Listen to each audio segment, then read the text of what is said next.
Hey everyone, Tim here. With Asphodelos Savage just around the corner, I wanted to make a video talking about which of the casters you should consider taking in your static group that will perform the best. Before we dive into the video, a couple of disclaimers. First, all jobs will be able to clear the content. If you are a new player coming from another MMO, you may have run into instances where your class or spec was suboptimal or unplayable in a raid comp. In Final Fantasy XIV, this is not the case. All jobs will be able to clear the content, and you should always play a job that you have more fun with or want to play. This video is morely intended to just shed some light on each of the caster's positives and negatives to give you a better decision on which job you should consider playing, especially if you're a week 1 clear group or if you just like being a min-max type player. Second, everything I say is based on patch 6.01, so things I say now can change when the Savage raid comes out.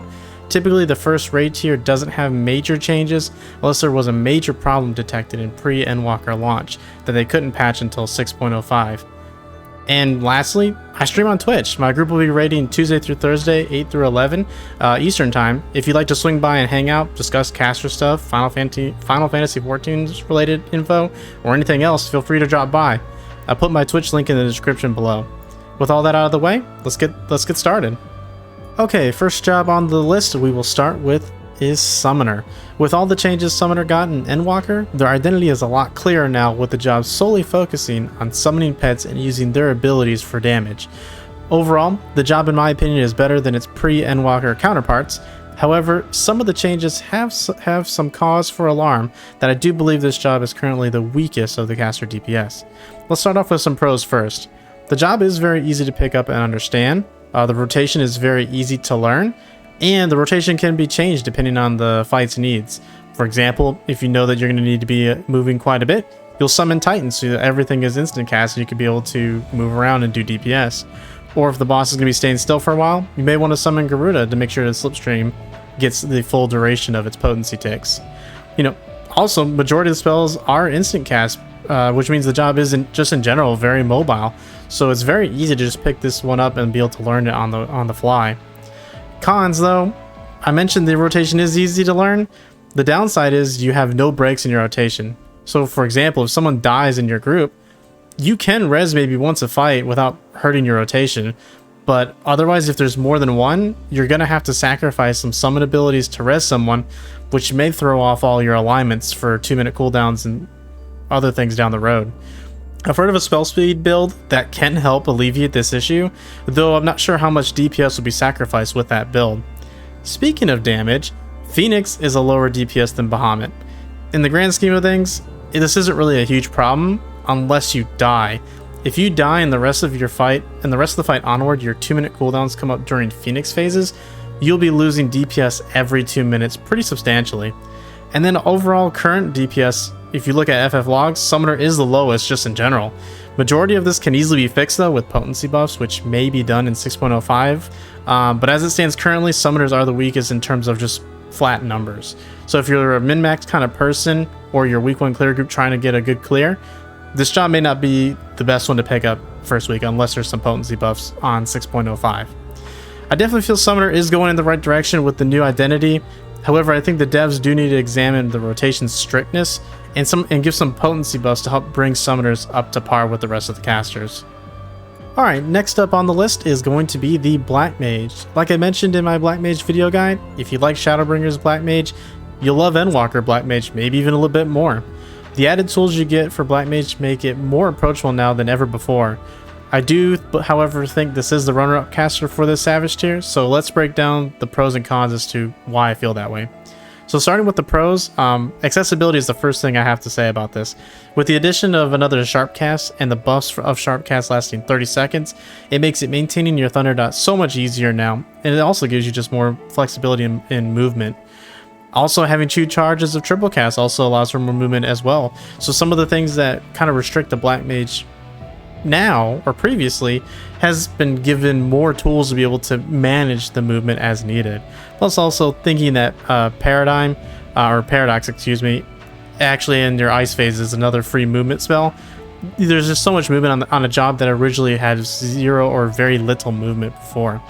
Also, if you're a big damage type person, love to see high numbers, Black Mage is currently the highest DPS per FF logs, which is normal for a job that doesn't provide any raid buffs. Plus, you know, Black Mage is just a raw DPS that loves to pump out damage. Big numbers go boom, right?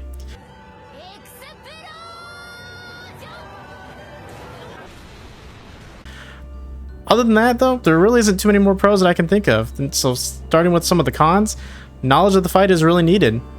Like in previous expansions, Black Mage is one of the jobs that requires good knowledge of the fight. This can be viewed as either a pro or a con. I personally view this as both pro and con, because the reward for maximizing your abilities in a fight feels very good. However, I'm going to place it here in the con list, because if you mess up your rotation or positioning in a fight, it can completely destroy your rotation for the rest of the fight. Overall, I feel Black Mage is more or less the same, and if you were a Black Mage main before, you will still love where the job is at now. Alright, and finally, my suggestion for best caster of this raid tier is going to be the Red Mage. Now, for those of you who have been watching me for a while now, know I've been a Red Mage main since Stormblood. But this is not me being biased. Okay, maybe a little, but still.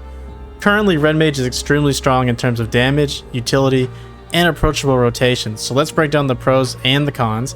Yes, even though I am a little biased, Red Mage still has some things to improve on.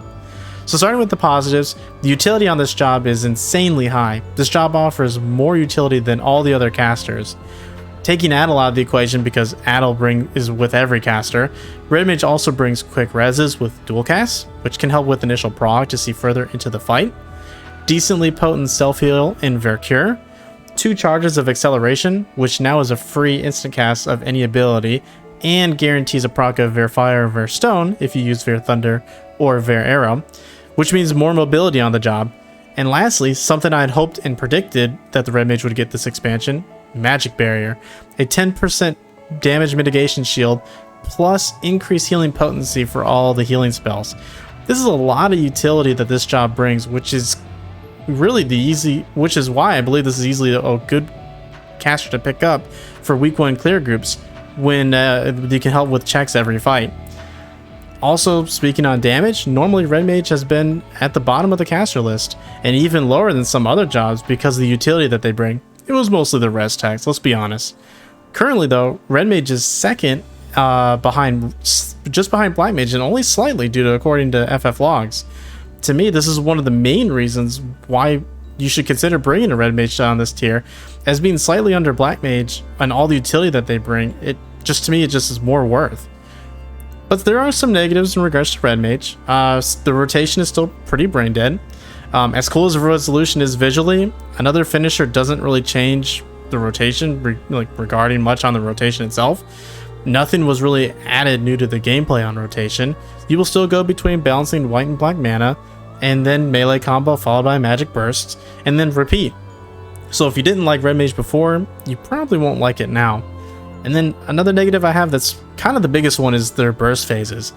Every 2 minutes now, Red Mage burst phase is extremely busy. Almost reminds me of pre-Endwalker summoner openers to some degree. Outside of your opener, trying to fit in 2 melee combos every 2 minutes is very chaotic by itself, let alone trying to do mechanics at the same time. If this isn't done properly, it can really hurt your overall DPS for your group.